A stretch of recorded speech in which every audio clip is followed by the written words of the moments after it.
I'm Michael Gelb.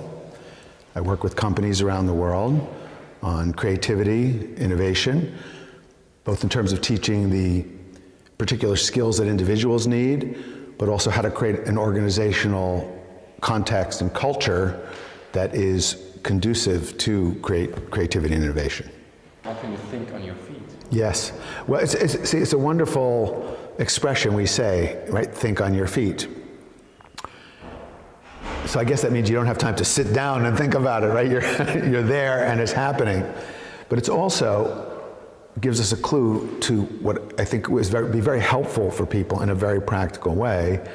It's to make sure that you're balanced literally on your feet. It's to make sure that you're poised, that you keep breathing. Because what happens when you have to do something creative with a very short deadline or immediately or spontaneously is many people stop breathing and they interfere with their breathing. They go into a modified form of the startle pattern. They go into fight, flight, and then they're more likely to respond from fear because it's a fear pattern and it's hardwired into our system. And it's what happens is when we're afraid, when we're startled, Frank Pierce Jones at Tufts University studied this extensively. He said that what happens is people, they blink their eyes, they hold their breath, they retroflex the head, they raise the shoulders. It's to prevent from being you falling out of a tree or somebody's hitting you, or it's getting ready to run away. Cortisol, adrenaline, norepinephrine, not the biochemicals that are associated with big picture, insight, creativity. So you're more likely to make a defensive response. Unless you have some kind of practice that trains you in that challenging moment to expand, to exhale, to smile, to keep your eyes soft. Keep if you can, have your weight evenly distributed, upright spine.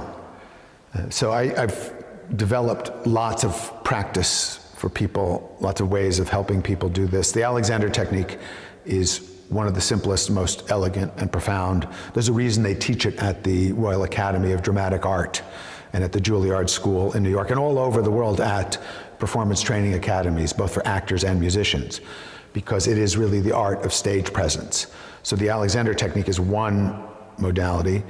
The other one that I have studied extensively and teach around the world, I used to just teach Aikido, and now I teach Taiji and Qigong as well, both the Japanese and the Chinese traditions. It's actually fun. I teach Taiji and Qigong to Aikidoists, and I teach Aikido to Taiji and Qigong people, and then I teach both of them to yoga practitioners. I don't teach yoga. So what is the Alexander Technique?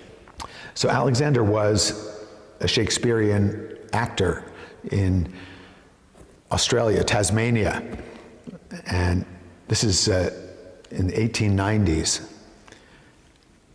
And he discovered that in the middle of performances, he would lose his voice, and it kept getting worse, and he went to all the doctors and speech coaches and therapists, and nobody could help him.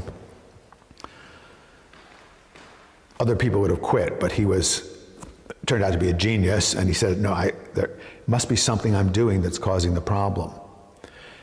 And he eventually realized, they didn't have video back then, so he set up a system of mirrors. And he watched himself in the mirror, and he noticed that as soon as he even thought about speaking, and he used to do Shakespeare, so he would think, to be or not to be. As soon as he even thought about it, he noticed the tendency to pull his head back, to retroflex, to go into the startle pattern that Frank Pierce Jones would discover many years later. So he said, well, that must be the cause of my problem. So I'll just stop. But he found that he couldn't. It was such a deeply ingrained habit. So he had to come up with a way to outwit his own habit. And that way is the Alexander Technique, which he then started teaching it to other people because he became famous for the power of his stage presence, people began to come to him for lessons, including a group of doctors who had an amateur theatrical company. And the doctors got the idea this could help many of our patients, and it did help them. So in 1904, they helped to sponsor Alexander to go to London to teach his work to a wider world community. He became known as the protector of the London theater. And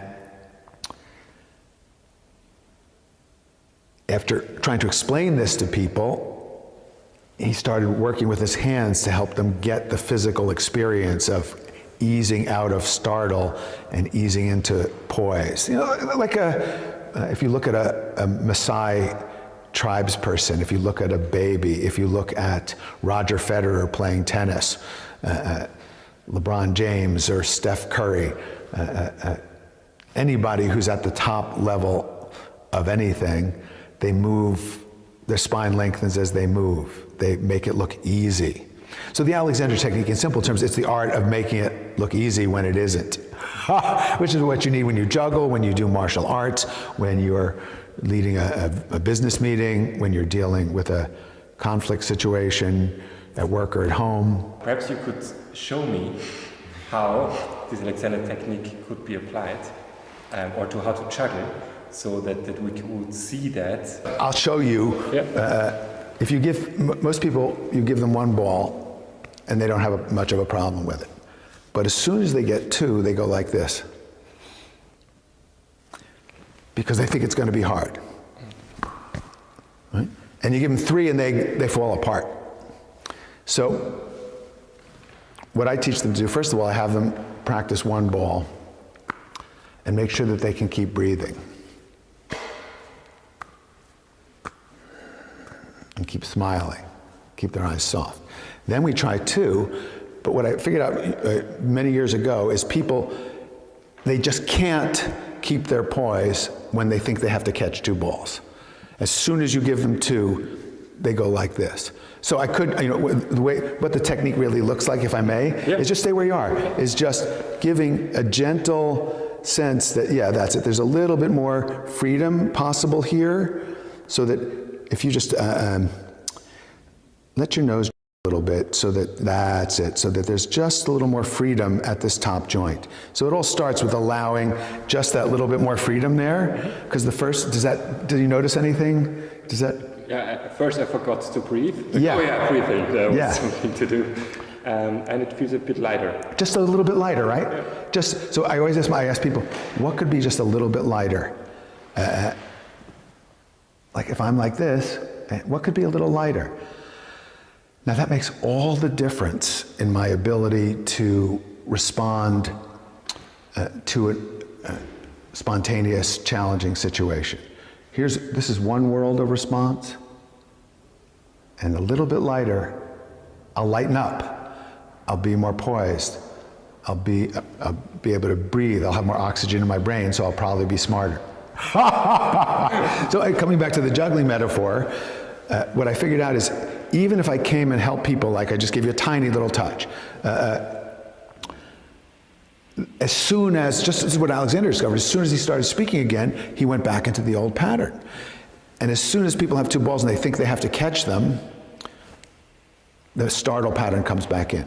So what I developed was a method where I had people throw the balls and drop them. Don't even try to catch them. Don't even think about catching them. And then, because I do this a lot of time in teams with organizations, we have somebody pick the balls up for you. So we model servant leadership together. We look after each other, and people are picking the balls up for one another. So then they really get that they can focus on the throw and not worry about the catch. And then that gives them enough space that they can remember their own poise. So then I have them throw two and just catch the first one. Then throw two and catch them both. And so sometimes the startle pattern comes back, but we go back to letting them drop. And then here's what the coolest thing that happens is they go like this. Sometimes they throw them, And they just land in their hands and they go, oh my God, it's like an enlightenment experience for them. Then we make the task more complex. Now you're going to do 3. The thought of 3 for a lot of people, So again, we get them to, first it starts with actually having a little smile, like the Buddha or the Mona Lisa makes all the difference. Changes your physiology, and it also uplifts the people around you.